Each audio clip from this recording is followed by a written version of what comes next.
warnings per megabyte file size. Come back here to the configure after we've placed the card as we've shown before. This is going to be warnings per megabyte file size.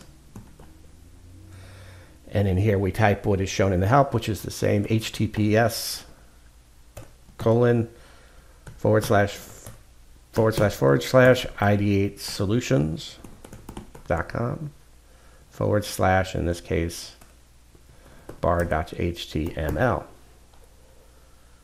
Click Save. And because we're still logged in, we copy the URL. After we've clicked that button, we come up here and go Configure. Select right there, Control A and Control V to place that unique GUI ID. Save.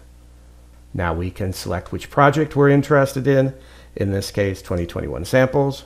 It will allow me to click which folder, so we can do it either by overall or by separation into folder. Right now it is collecting the Revit files and doing the analysis. This will take the longest amount of time the first time it is done.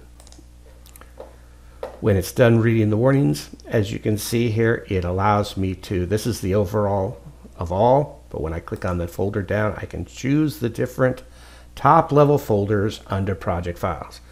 If I'm only interested in this file folder, click on that and it automatically does that. With the bar charts, we can drill down and drill back up. So this is hospital mechanical. If I just click right here, I can go and look at it in a stoplight version and then of course come back. So I can do investigation in that way. If I want to change the file folder, all I would need to do is do that and it automatically reads it. This red vertical dashed line is the standard one warning per megabyte to show you how this particular mechanical file has more warnings than the rest. And as always, when I'm happy with what I have, I click on the Save button and I get the page layout saved.